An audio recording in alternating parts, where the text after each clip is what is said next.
Bienvenidos a una nueva tutoría. Seguimos hablando de los mecanismos de transporte. En este caso vamos a hablar del transporte pasivo. Y el transporte pasivo no significa que el cuerpo se relaja y no realiza nada como el nombre lo indica, sino que se trata de un tipo de transporte a través de la membrana plasmática en la cual no hay gasto de energía. Y esto es muy importante, ya que el cuerpo siempre tiende a ahorrar energía, por lo cual van a ser los mecanismos que se están produciendo todo el tiempo de manera espontánea y que además tienen una característica en sí, que son que todos van a favor del gradiente. Y ahora vamos a ver qué significa eso. Primero, para hablar, que lo voy a estar repitiendo todo el tiempo, el gradiente es el cambio gradual que se produce de un lado al otro de la membrana. Es decir, puede ser desde el interior al exterior o del exterior al interior celular. Los gradientes pueden ser un gradiente de concentración, puede ser un gradiente de voltaje, puede ser un gradiente electroquímico. En este caso vamos a hablar de los gradientes de concentración. ¿Qué significa de concentración? ¿Qué significa? Cuanta más cantidad hay de un lado con respecto al otro de la membrana plasmática. Ejemplo, pensemos en el subte en el horario laboral. ¿Cómo está ese subte en horario pico donde va todo el mundo o sale todo el mundo del trabajo? Va lleno y uno va todo apretado en el subte, y cuando para en la estación donde nadie baja, pero hay gente que quiere subir, a esa gente le va a costar o le va a ser muy fácil entrar. Claramente le va a costar mucho a esa gente poder hacerse un espacio para ingresar. Mientras que en la estación donde bajan todos, uno casi que no tiene que hacer fuerza para bajar, directamente es expulsado por toda la masa que quiere bajar. Entonces, podemos decir que ¿a dónde es ese gradiente? ¿A dónde se mueve más fácilmente? Desde el interior del subte hacia la estación. Por lo cual, hablamos de que hay un movimiento a favor del gradiente, porque es mucho más fácil moverse desde un lugar más concentrado a uno menos concentrado. Lo mismo le pasa a las moléculas. Sin embargo, los que quieren subir a la estación van desde el lugar menos concentrado al más concentrado, por lo cual ahí sí va a costar mucho más, por lo cual hay gasto de energía, lo cual pasa en los mecanismos de transporte activos. Entonces, en resumen, en el transporte pasivo no hay gasto de energía, son fenómenos que suceden de manera espontánea y que siempre van a favor del gradiente. Entonces, ¿qué procesos vamos a encontrar? Vamos a encontrar a la difusión simple, a la difusión facilitada y a la ósmosis. En el caso de la ósmosis no lo vamos a tratar en este video porque hay otro específico de la misma. Entonces, comencemos con nuestras moléculas de color rojo que tenemos representadas en el gráfico, que están más concentradas en el medio extracelular, es decir, por fuera de la célula, que dentro de la misma. Por lo cual va a ser mucho más fácil moverse hacia el interior celular. Es lo que sucede. En el caso particular de la difusión simple, al ser simple, no necesita ninguna compuerta, ninguna puerta en especial para ingresar, por lo cual puede ingresar en cualquier parte de la membrana plasmática. Sin embargo, esas moléculas que pueden ingresar tienen ciertas particularidades. Tienen que ser o muy pequeñas y apolares, es decir, no tener carga eléctrica, o tienen que ser moléculas liposolubles. Recuerden que la gran mayoría de moléculas liposolubles, como por ejemplo el benceno, como todos los lípidos, tienen un rechazo al agua, es decir, son hidrofóbicas, por lo cual van a escapar del medio extracelular y van a poder pasar fácilmente por la membrana plasmática, que está formada por la bicapa fosfolipídica. Otras de las moléculas que pueden pasar son los gases, como el oxígeno, el nitrógeno, el dióxido de carbono. El gas puede difundir también rápidamente a través de la membrana. Después, ya cuando hablamos de moléculas con carga eléctrica o moléculas de mayor tamaño, y no les va a ser tan fácil. Y es por eso que tenemos otro proceso.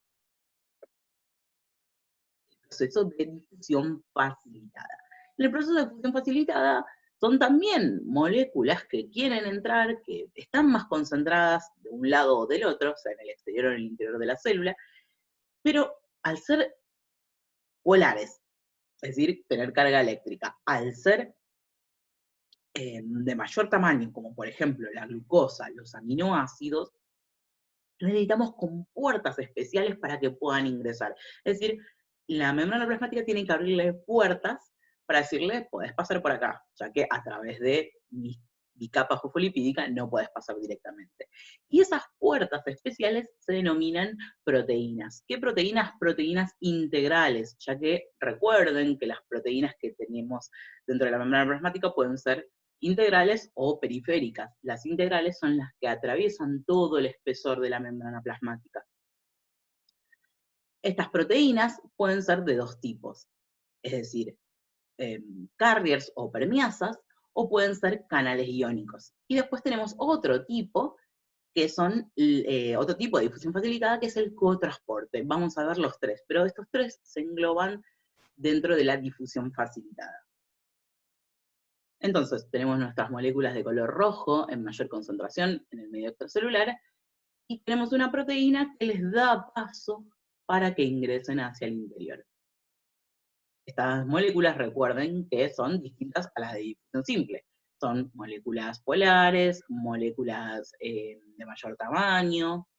Y algo muy importante es que estas proteínas integrales son específicas, es decir, tienen especificidad. ¿Y qué significa eso?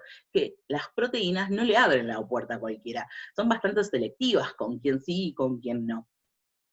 Por lo cual, eso significa que sean específicas. Tenemos una puerta para que ingrese la glucosa, tenemos una puerta para que ingresen los aminoácidos, una puerta para que ingrese otro tipo de moléculas, y así es lo que determina la especificidad de cada proteína. Otra de las cualidades que tienen estas proteínas son que son saturables, es decir, tienen saturabilidad. ¿Y qué es eso? Piensen en cuando, por ejemplo, uno hace una mezcla del sal con agua. En un momento se forma una solución, pero si seguimos agregando sal, va a quedar la montaña en el fondo del vaso. Eso es que se saturó el sistema. Es decir, que ya no pudo más mezclarse. Lo mismo le pasa a estas proteínas. ¿Qué significa? Por ejemplo, si nosotros en el subte tenemos, siguiendo en el mismo ejemplo, tenemos 10 puertas y 10 personas adentro, van a salir muy rápido. Si tenemos, es decir, aumenta la velocidad. Si tenemos 20 personas con 10 puertas, y van a salir mucho más rápido que tener solo una puerta. Pero si agregamos 1000 personas, ya ahí llegamos, por ejemplo, a un tope máximo. Por más que sigamos agregando personas, la gente no va a salir mucho más rápido, porque llegamos a una velocidad máxima. A las proteínas les pasa lo mismo. Imagínense, si hay 10 proteínas y 10 moléculas rojas, van a pasar todas rapidísimo. Pero si agregamos 20, también, pero llega un punto en que ya no puede más. Y si agregamos 2000 moléculas rojas, ya no van a poder pasar. Tienen que esperar el tiempo en que trabajan cada una de esas 10 proteínas integrales. Bien, eso es la saturabilidad. El sistema llega a una velocidad máxima y de ahí no puede pasar, a menos que sigamos agregando proteínas, que sería otro el caso. Entonces dijimos que en la difusión facilitada teníamos tres tipos de proteínas: los canales iónicos, los carriers o permeasas, que es exactamente lo mismo, y el cotransporte.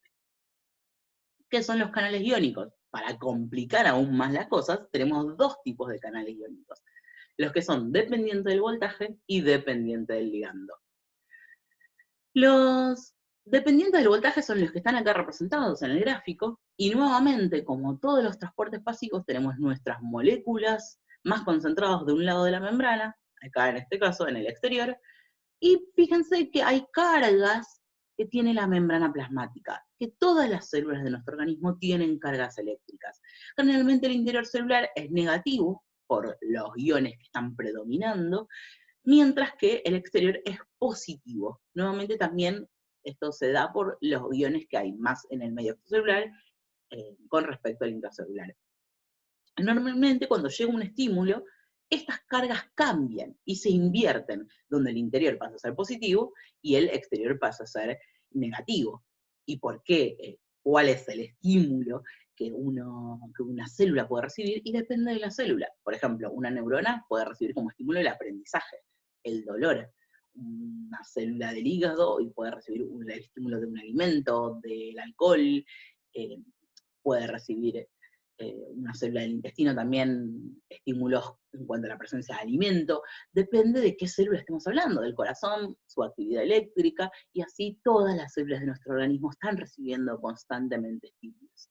Y cómo se producen los cambios que producen estas células por el cambio de voltaje. Fíjense, acá recibe un estímulo nuestra célula y nos cambiaron las cargas.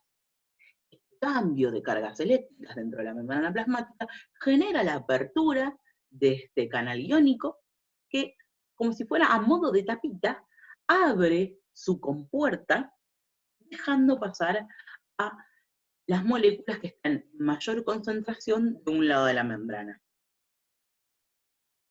Para luego, cuando la célula vuelve a su repolarización, es decir, a la carga que tenía inicialmente, al repolarizarse, se vuelve a cerrar esta compuerta.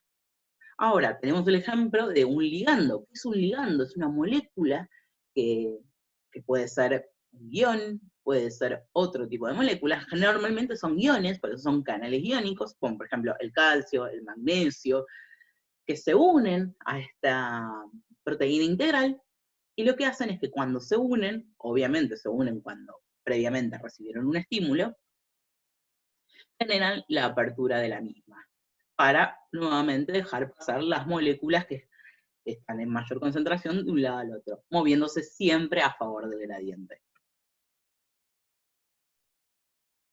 Después tenemos, como otro de los ejemplos, los carriers o permeasas. Pueden elegir el nombre que quieran, carriers en inglés, permeasas en español. Estas proteínas integrales tienen una forma que va a cambiar en contacto con la molécula que se encuentra en mayor concentración nuevamente, porque siempre a favor del gradiente. Con lo que realizan es que transportan una molécula a la vez. Cuando toman contacto con esta molécula, cambian, hacen un cambio de conformación. ¿Qué significa un cambio de conformación? Cambian la forma. Y de esta manera, a modo de una bisagra, dejan pasar hacia el interior celular o hacia el exterior. Esto mismo podría ser del otro lado, siempre que se muevan a favor del gradiente. Bien. Y nos queda la última, que es el cotransporte. ¿Qué es el cotransporte? El cotransporte, su nombre nos indica, el prefijo co es junto. Es decir, que vamos a tener dos moléculas transportándose a la vez. Nuevamente, como todas las anteriores, sin gasto de energía. Recuerden que estamos en el transporte pasivo. El cotransporte, para así seguir complicando las cosas, puede ser de dos formas, que es el sin porte y el antiporte. Entonces, cuando dos moléculas ingresan a la vez, fíjense, de la proteína abre para dar paso a dos moléculas a la vez, dos moléculas distintas. Ejemplo, pongamos sodio y potasio. Esas dos moléculas ingresan a la vez a la célula o salen, y eso se llama sin porte. Porque son justamente dos que están ingresando simultáneamente. Y tenemos como otra de las formas el antiporte. Anti es contra. Cuando te dicen sos un anti, viene por ese lado. El antiporte es cuando una célula, una molécula ingresa a favor del gradiente y otra en contra del gradiente. Ustedes pueden estar pensando, pero la profe dijo que si es en contra del gradiente hay gasto de energía. Sí, pero en realidad en esta una va a favor y otra en contra del gradiente. O sea, una se encuentra afuera del subte, es como si uno baja del subte lleno y otro sube al subte lleno, pero desde la estación. Entonces se intercambian en ese lugar y le dieron el lugar a uno. Entonces a esa persona le costó un poquito menos poder ingresar.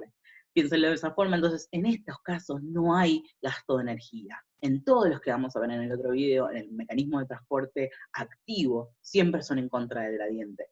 Pero en este, uno aprovecha la energía del otro. Y este es el caso del antiporte. Bien, nos vemos en el próximo video hablando de mecanismos de transporte activos. Hasta luego.